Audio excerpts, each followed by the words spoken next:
Hockey pro league चल रहा है। महिलाओं के 3 मैच हो चुके हैं।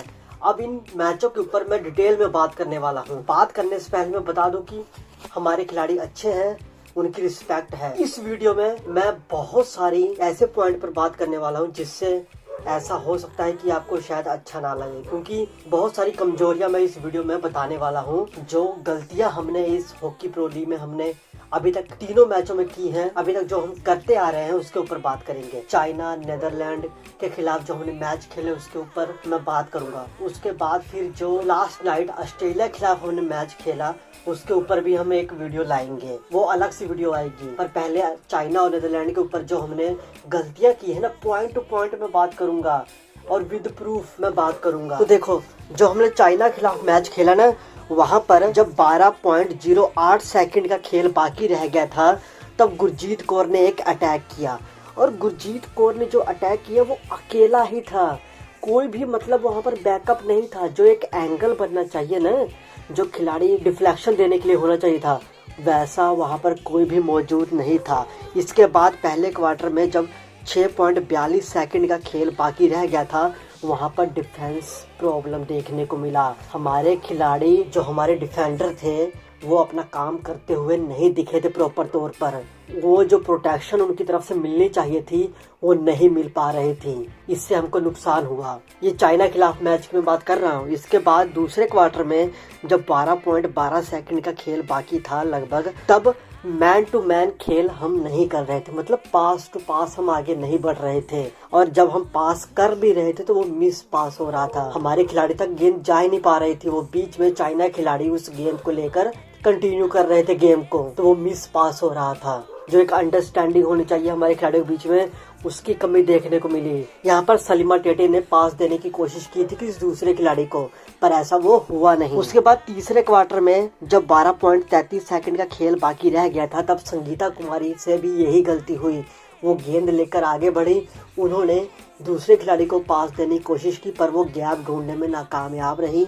और उनके आसपास कोई ऐसा खिलाड़ी नहीं था जिनके पास वो गेंद डिलीवर कर सके, थ्रो कर सके, और वो गेंद एक बार फिर मिस पास हुआ। फिर तीसरे क्वार्टर में जब 5 मिनट का खेल लगभग बाकी रह गया था, तब चाइना ने अटैक किया। और चाइना ने जब अटैक किया तो हमारे डिफेंडर बैकअप के तौर पर वहां पर मौजूद नहीं थे हमारे गोल पोस्ट को प्रोटेक्ट करने के लिए। उदिता उस खिलाड़ी के पीछे पीछे थी, पर वो उस लेवल से रनिंग नहीं कर पाई। वो उस खिलाड़ी के मुकाबले वहाँ सही टाइम पर पहुँच नहीं पाई और स्कोर हुआ 1-1 का स्कोर बराबर हो गया था। बैकअप प्रॉब्लम देखने को मिली, हमारे सभी डिफेंडर पीछे रह गए और चाइना खिलाड़ियों ने बहुत ही दिमाग से गेम खेलते हुए यहाँ पर बराबरी की थी। फिर इसी तरह ही चाइना ने जो दूसरा गोल किया था वो भी एकदम मास्टर गोल था। वो मास्टर गोल इसलिए था क्योंकि उन्होंने मैन टू मैन गेम खेला, पासिंग के थ्रू ही वो आगे बढ़े और उन्होंने एक बेहतरीन एंगल के थ्रू ये गोल किया था, जो कि हमारी टीम में कमी देखने को मिल रही थी। आप बस पॉइंट सुनते जाइए, फिर इसके ऊपर डिटेल में मैं बात करूंगा वीडियो के लास्ट तक। और ये भी बताऊंगा कि अगर आपको ये गलतियां ढूंढनी है जो मैं पॉइंट बता रहा हूँ, जो मैं टाइमिंग बता रहा हूँ, तो आप कैसे ढूंढ पाओगे, आप कैसे इस चीज को देख पाओगे कि हाँ जो मैं बोल रहा हूँ वो कितना सही है कितना गलत है। इसके बाद भारत ने कई सारी गलतियां की और उसका खामियाजा ये हुआ कि चाइना को पेनल्टी कॉर्नर मिले। हमारी टीम ने पेनल्टी कॉर्नर हासिल किया वो तो दूर की बात है, और पेनल्टी कॉर्नर को गोल में कन्वर्ट करना भी ये दूर की बात है, पर हमने गलतियां करके चाइना को पेनल्टी कॉर्नर दिए और उन्होंने गोल भी किया। हमने बहुत सारी गलतियां की। अब नीदरलैंड के खिलाफ जो हमने मैच खेला ना, उसके ऊपर भी पॉइंट टू पॉइंट बात करते हैं। उसके ऊपर फिर इन दोनों मैचों में जो हमने मेन गलतियां की, जो हमारी मेन प्रॉब्लम देखने को मिली, उसका निचोड़ हम बताएंगे आपको। तो चाइना का मैच तो हो गया, हम हार गए। उसके बाद जो नीदरलैंड के खिलाफ मैच हुआ ना, वहां पर भी पहले क्वार्टर में जब 14.06 सेकंड का खेल बाकी था, नीदरलैंड के खिलाड़ियों ने अटैक किया तो सविता पुनिया वहां पर अकेली ही खड़ी देखने को मिली। कोई भी हमारा डिफेंडर वहां पर मौजूद नहीं था, क्योंकि नीदरलैंड के खिलाड़ी इतनी तेज दौड़ते हुए आए कि हमारे सभी खिलाड़ी पीछे छूट गए थे। ऐसा लगता है जैसे हुसैन बोल्ट भाग रहा है और बाकी सभी उसके साथ भागने वाले पीछे रह गए। फिटनेस प्रॉब्लम यहाँ पर देखने को मिली। नीदरलैंड के खिलाड़ी बहुत तेज थे हमारे खिलाड़ियों के मुकाबले।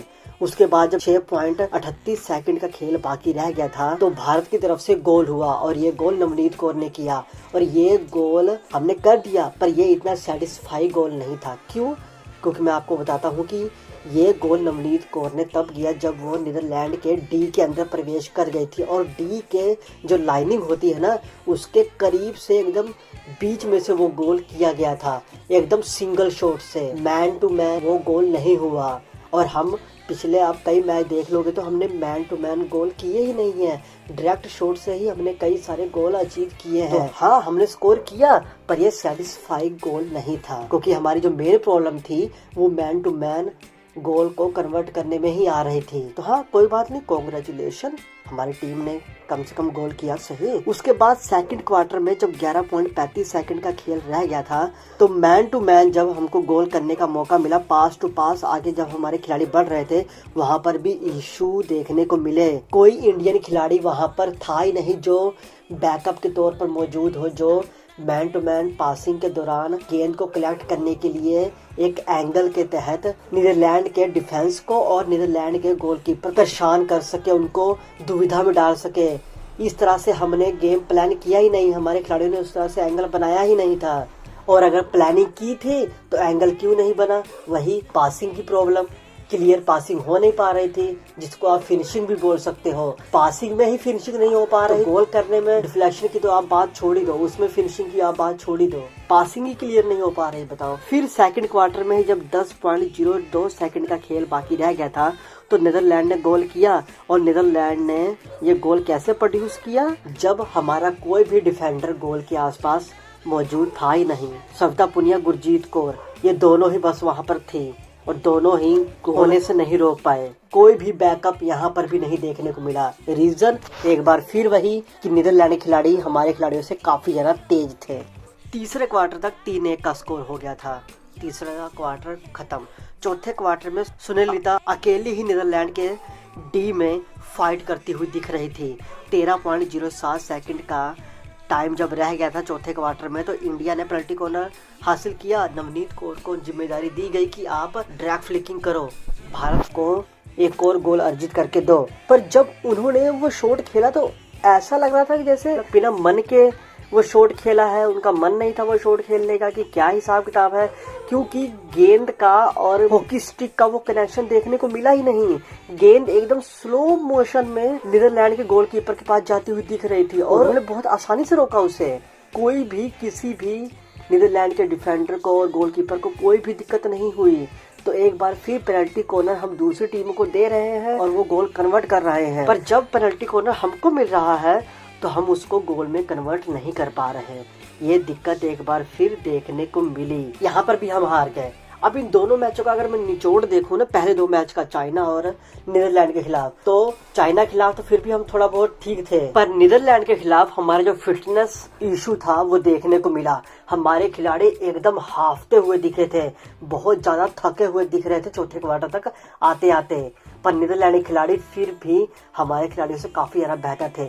उनकी रनिंग अच्छी थी, मैन टू मैन गेम खेलने का जो तरीका था वो बेहतरीन था। उनके खिलाड़ियों में तालमेल बहुत बेहतरीन देखने को मिला। वो जब भी भारत के सर्कल में एंटर कर रहे थे, चाहे वो नीदरलैंड के खिलाड़ी हो चाहे चाइना के, पर स्पेशली नीदरलैंड की मैं बात करूंगा, तो वो एक बैकअप के साथ आ रहे थे।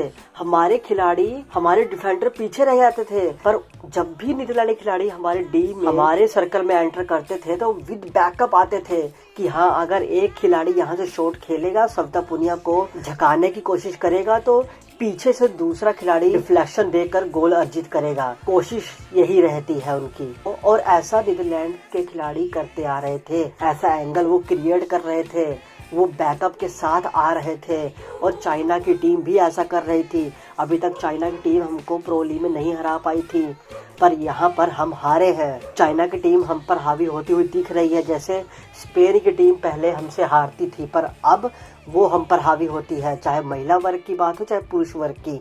उसी प्रकार से अब चाइना की टीम भी हम पे हावी हो रही है, स्पेशली महिला वर्ग में। दूसरी चीज, जो हम पेनल्टी कॉर्नर को गोल में नहीं कन्वर्ट कर पा रहे, बहुत वीक चल रहा है भाई साहब, बहुत वीक ड्रैग फ्लिकिंग चल रही है। हमारी प्लानिंग बहुत खराब चल रही है। जब ड्रैग फ्लिकिंग का टाइम आता है तो या तो हम सीधी सीधी ही शॉट मार देते हैं, और वो या तो ऊपर से जाएगी या तो वाइड। जो सीधी जाएगी वो इतनी इजी होगी कि ऑपोजिशन गोलकीपर उसको आराम से रोक पा रहा है, कोई भी उसके लिए दिक्कत नहीं हो रही।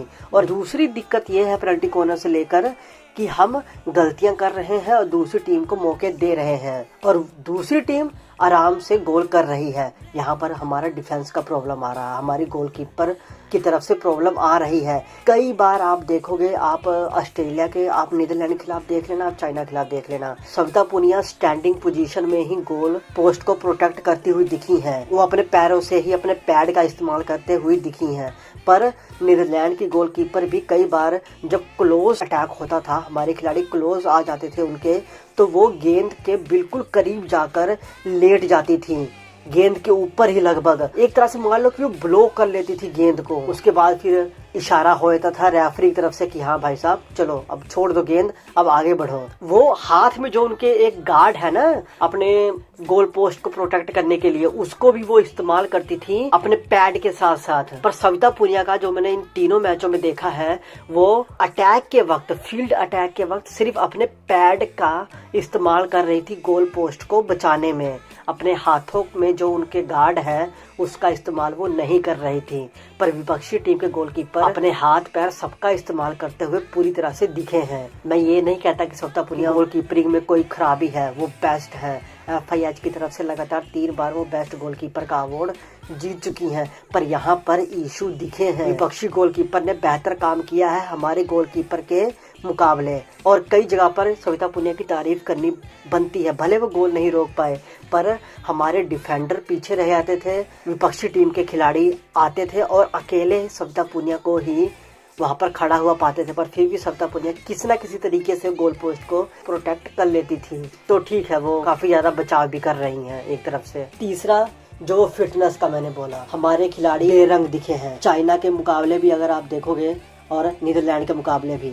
और अगर आपको बारीकी से देखना है ना, तो आप जब हाईलाइट देखोगे जियो सिनेमा पर जाकर, तो आप नॉर्मल स्पीड में इस मैच को मत देखना, आप 0.75 की स्पीड में इस मैच को देखना। थोड़ा स्लो चलेगा, पर स्लो चलने का फायदा यह है कि फ्रेम टू फ्रेम एक एक चीज आपको बहुत बारीकी से दिखेगी। हर एक मूवमेंट को आप बारीकी से देख पाओगे कि कहाँ पर हमारे खिलाड़ी कितना लेट रिएक्शन कर रहे हैं। कई बार चाइना और नीदरलैंड के खिलाफ जो मैच खेले गए हैं, वहां पर आप देखोगे कि विपक्षी टीम के खिलाड़ियों का जो रिएक्शन टाइम है वो बहुत क्विक है हमारे खिलाड़ियों के मुकाबले। और कई बार हम मुसीबत में आए हैं इसीलिए क्योंकि हमारे खिलाड़ियों का रिएक्शन टाइम बहुत लेट है विपक्षी टीम के खिलाड़ियों के मुकाबले। आप ये सभी बारीकियां देख पाओगे अगर आप 0.75 की स्पीड से मैच का हाईलाइट देखोगे। तो जियो सिनेमा पर ये ऑप्शन है, बारीकी से गेम को एनालाइज कीजिए, समझिए उस गेम को। चौथे नंबर पे हमारा डिफेंस कमजोर है भाई साहब। डिफेंस हमारा बिल्कुल भी काम नहीं कर पा रहा जिस तरह का काम उसको करना है। ड्रैग फ्लिकिंग बहुत ज्यादा वीक है, एकदम साधारण सी। हम वो काम नहीं कर पा रहे हैं जो काम हमको करना चाहिए। हमारी टीम हमको जीत नहीं दिला पा रही है। अब नवनीत कौर ने जो गोल किया था नीदरलैंड के खिलाफ, वो उन्होंने दूर से किया, तो मैंने कहा ना वो सेटिस्फाई नहीं है। स्कोर मिल गया, एक स्कोर बोर्ड पे एक हमारी तरफ से हो गया गोल, पर ये तो हमारी स्ट्रेंथ है ना कि हम दूर से शॉट मारकर गोल कर रहे हैं। पर जब सामने वाली टीम का डिफेंस मजबूत हो तब गोल नहीं होता। मतलब 5 में से कोई एकाध बार ही ये चांस है कि डायरेक्ट शॉट आप गोल अचीव कर लोगे। ये कोई हॉकी 5 ऐसा नहीं है जहाँ पर आप डायरेक्ट शॉट खेलो और गोल अचीव कर लो। ये मेन फील्ड हॉकी गेम है, यहाँ पर आप हर बार डायरेक्ट शॉट खेलकर गोल अर्जित नहीं कर सकते। आपको मैन टू मैन ही, पास टू पास ही आगे बढ़ना पड़ेगा अगर आपको अपनी टीम को जिताना है। और यही हमारी टीम की कमजोरी दिख रही है। और ऐसा क्यों है? क्योंकि मुझे जो दिखा वो ये है कि तालमेल में गड़बड़ी है, खिलाड़ियों के बीच में तालमेल अभी सही नहीं बन पा रहा। कुछ यंग, कुछ सीनियर खिलाड़ियों के बीच में कुछ ना कुछ तो अभी भी प्रॉब्लम दिख रही है, जिसका खामियाजा पूरी टीम को भुगतना पड़ रहा है। नहीं तो हमारी टीम इतना बुरा परफॉर्मेंस तो नहीं करती थी। अभी जो एक्सपेरिमेंट चल रहे थे, उन एक्सपेरिमेंट का जो हमको रिजल्ट चाहिए था वो तो हमको मिला नहीं। इन सभी एक्सपेरिमेंट करने के पीछे एक ही वजह थी, ओलंपिक में तो हम जा नहीं रहे, पर जो ऐसे टूर्नामेंट आ रहे हैं यहाँ पर भी प्रॉब्लम हो रही है। तो मैं बस यही कहना चाहूंगा कि अगर मैनेजमेंट ये सब कुछ देख रही है, कोचिंग स्टाफ ये सब कुछ देख रहा है, तो वो नहीं इन गलतियों को सुधार पा रहे। अगर खिलाड़ी अपनी मनमर्जी कर रहे हैं तो क्यों उन पर एक्शन नहीं लिया जा रहा? अगर हम सिर्फ मैच देखने वाले इन सभी बारीक चीजों को देख सकते हैं, तो क्या कोचिंग स्टाफ नहीं देख सकता? एक आधे मैच की बात और होती है, पर पिछले कई टूर्नामेंट से ये चलता आ रहा है। चाहे कमजोर टीम हो, चाहे बेस्ट वाली टीम हो, सबके खिलाफ हम पूरा परफॉर्मेंस ही डिलीवर करते हुए आ रहे हैं। ये अच्छी चीज नहीं है। हॉकी इंडिया के लिए ये खतरे की घंटी है। पिछले अगर मैं बोलूं तो टोक्यो ओलंपिक से जो हमने एक इमेज बनाई थी हॉकी इंडिया की, एक अचीवमेंट जो हासिल की थी, वो सब अब नीचे आती हुई दिख रही है। जो एक फैन बेस बना था वो फिर एक बार धुंधला होता हुआ दिख सकता है, और वो दिख रहा है। चलो इन सब चीजों को छोड़ो, पर निवेदन है हॉकी इंडिया से कि इन सब चीजों पर गौर कीजिए। ये छोटी छोटी गलतियां मैच के एंड में बहुत बड़ा दुख देकर जाती हैं फैंस को, और हमारी टीम को तो हो ही रहा होगा। तो कोचिंग स्टाफ को इस पर ध्यान देने की बहुत ज्यादा जरूरी है। ये तो सिर्फ मैंने 2 मैचों की बात की, पर कल रात जो ऑस्ट्रेलिया के खिलाफ मैच हुआ उसमें हमारी टीम ने जो किया वो मुझे उम्मीद नहीं थी। वो भाई साहब बहुत गलत हमारी टीम खेल। उसके बारे में भी बात करेंगे नेक्स्ट वीडियो में, तो तैयार रहना। बाकी चैनल को सब्सक्राइब कर लीजिए। मिलेंगे नेक्स्ट वीडियो में। जय हिंद।